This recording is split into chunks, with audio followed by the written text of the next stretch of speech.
So on this problem, question 9, it says, what quadrant is the sine greater than 0 and the cosine greater than 0?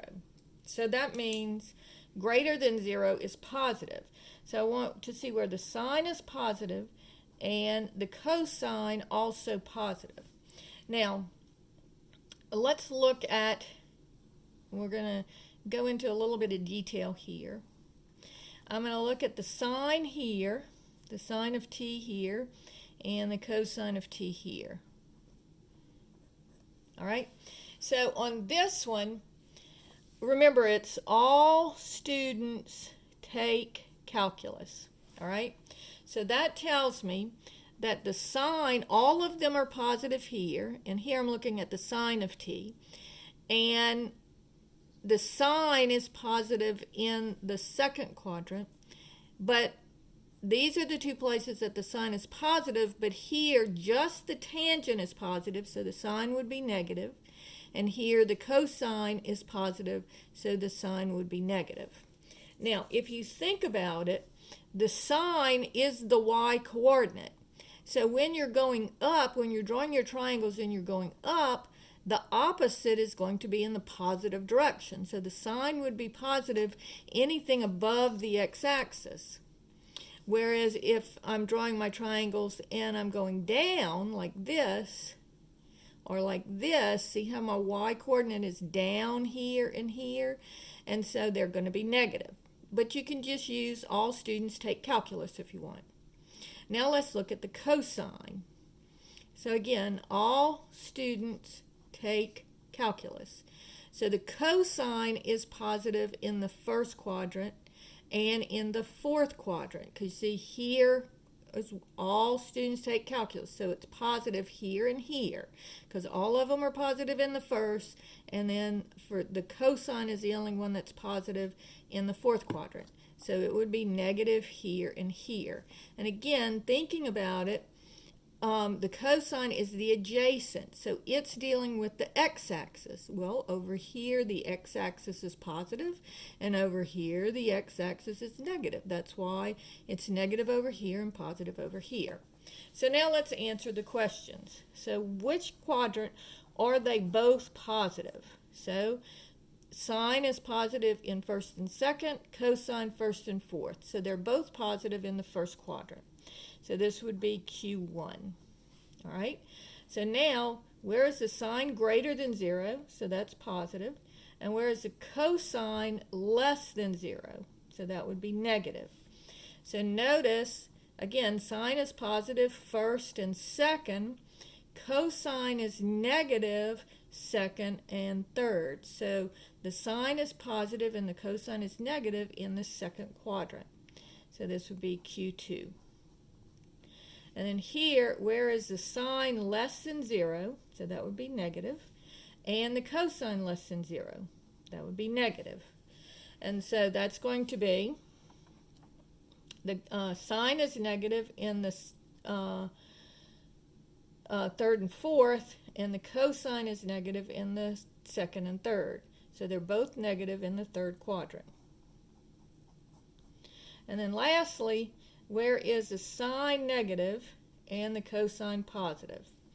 And so sine is negative, third and fourth, cosine positive, first and fourth, so it would be in the fourth quadrant. And be careful how you write your answer, because sometimes they let you write it as a number, and sometimes they make you write it as a Roman numeral. And so just be careful and see what they're asking for. Okay? Question number 13.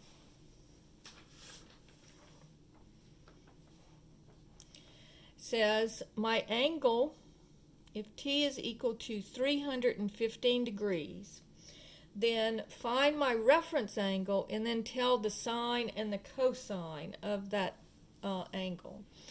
So here, what I'm going to do is I'm going to start out and I'm going to say, well, here's 0 degrees, 90 degrees, 180 degrees, 270 degrees, and 360 degrees.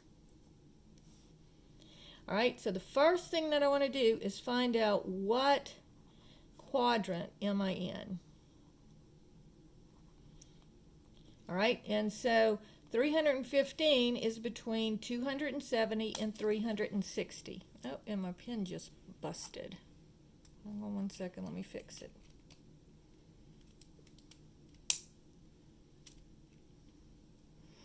Okay, I'll get a new pen in a second. Let me see if I can hold it together for this problem. All right, so we know that we're in the fourth quadrant because it's between 270 and 360. And remember, it always goes to the x-axis. And so here is 315. All right, so now I want to find out what my reference angle is. So that's part 2. What is my reference angle? All right. And so I just take the bigger number and subtract the smaller number. So you're always going to be subtracting here. And so it's going to the 360. It never goes to the 270. It never goes to the 90. It always either goes to the 360, because remember, we always go to the x-axis. So it's always going to be either the 360 or the 180. So in this case, I'm going to do 360 minus 315, and that gives me 45-degree reference angle. So my little angle here is going to be 45 degrees. All right? So once I figure out my reference angle, then I'm going to think about my little triangles, my reference triangles. And this one is a 45-degree triangle. So this will be 1, 1, square root of 2. And you should have these memorized. And so this is my opposite, this is my adjacent, and this is my hypotenuse. All right? And so the opposite is 1, the adjacent is 1, and the hypotenuse is the square root of 2. But I'm not in the first quadrant, so something is negative. So I start at the origin, and notice I'm going in the positive x direction, but I'm going down, so this is the negative y direction. All right? And so it says, what is the sine of 315 degrees? And notice 315 degrees is here, but my reference angle is 45, so I just do opposite over hypotenuse. So it would be negative 1 over the square root of 2. And then what is the cosine of 315 degrees?